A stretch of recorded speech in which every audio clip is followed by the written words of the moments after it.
This is a ColorSynth. It is a MIDI-controlled LED light fixture.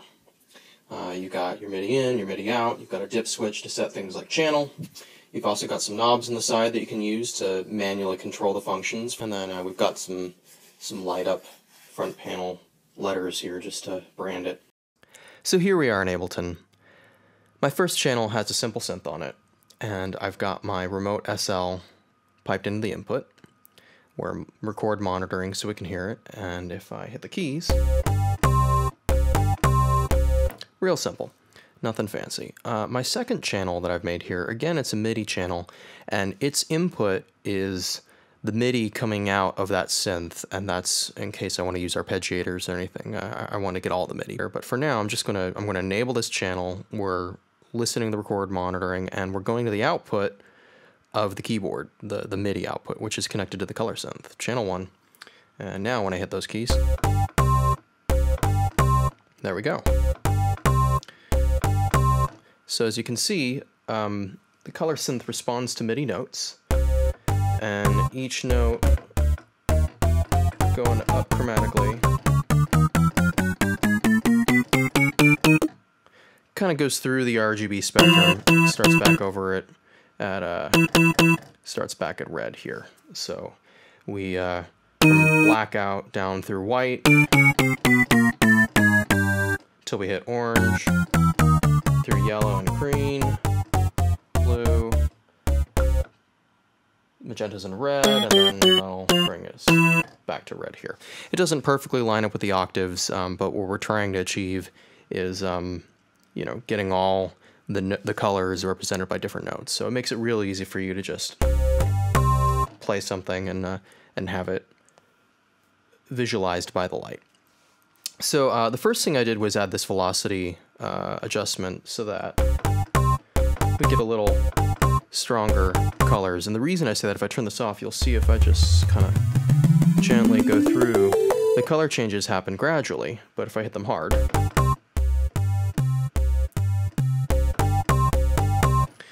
this is a way to sort of visualize the dynamics of your playing. You know, soft, lighter lines will be all glowy,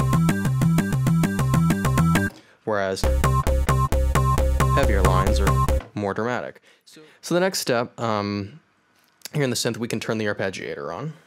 Makes life easy. Now here's where that might help us with the velocity curves. You can see there's sort of a nice even color there, but now if you want real sharp changes, you can add that in there. And you'll see that a different chord gives us different colors.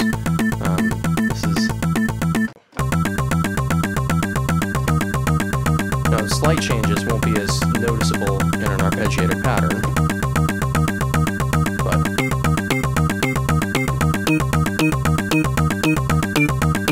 far out colors might create a different pattern.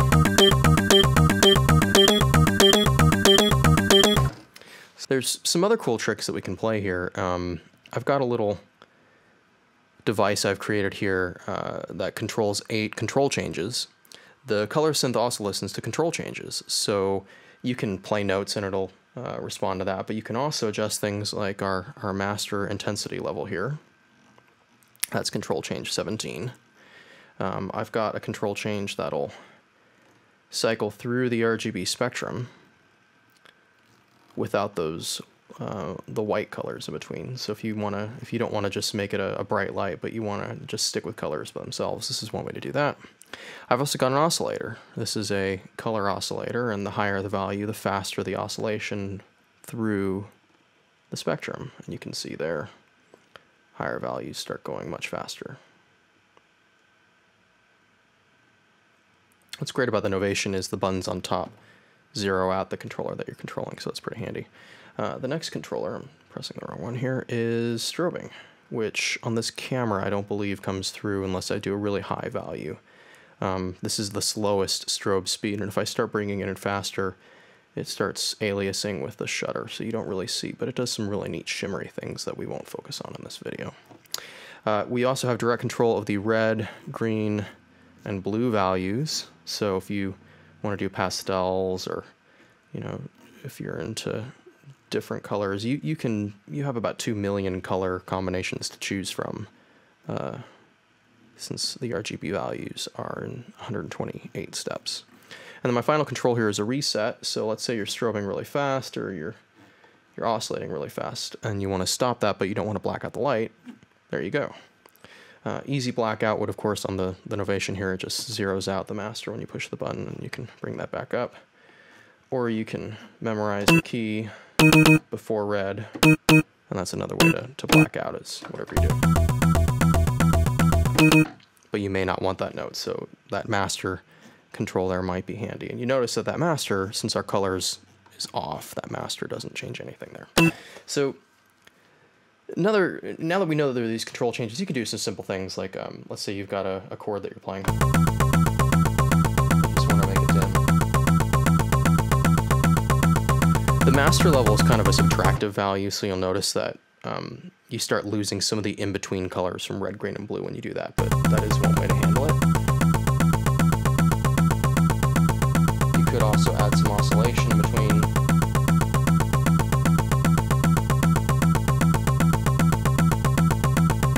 Start making it do some crazy things.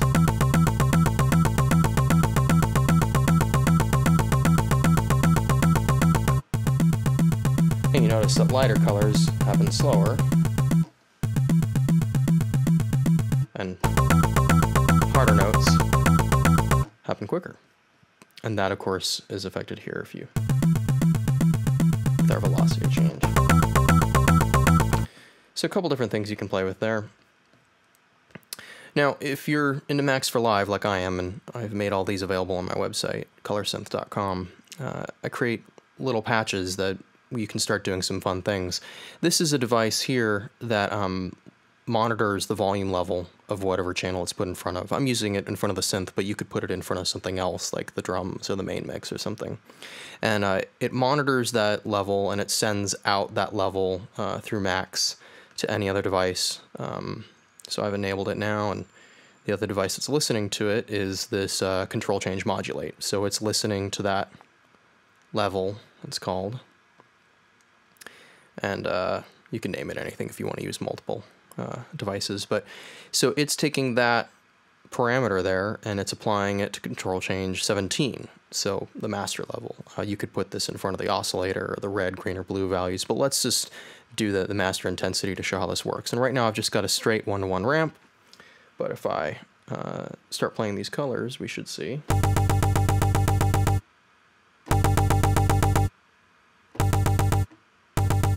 And it's based off the audio, so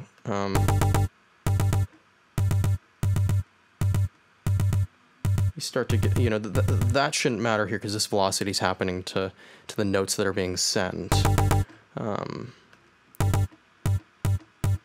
But the master level is being modulated by the actual volume, which means if you're doing something in your synth like, adding a delay, you'll start seeing that in there. And that makes it useful to have this curve here, because lower curves like this might look better in some instances, and more steep curves can create different effects. And of course I've got presets built into this device, so you can play with some of that. I've got one here that'll just our blue levels, I believe, but you have to bring the master level back. So now it's applying blues.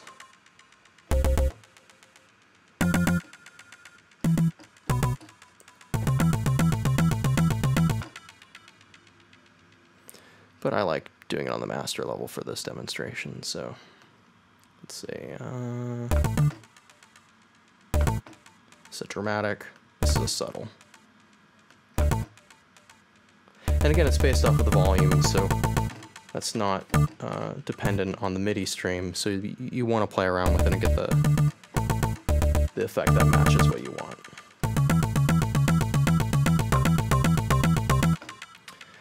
And then you've got a cool little effect going. You can now start some drums.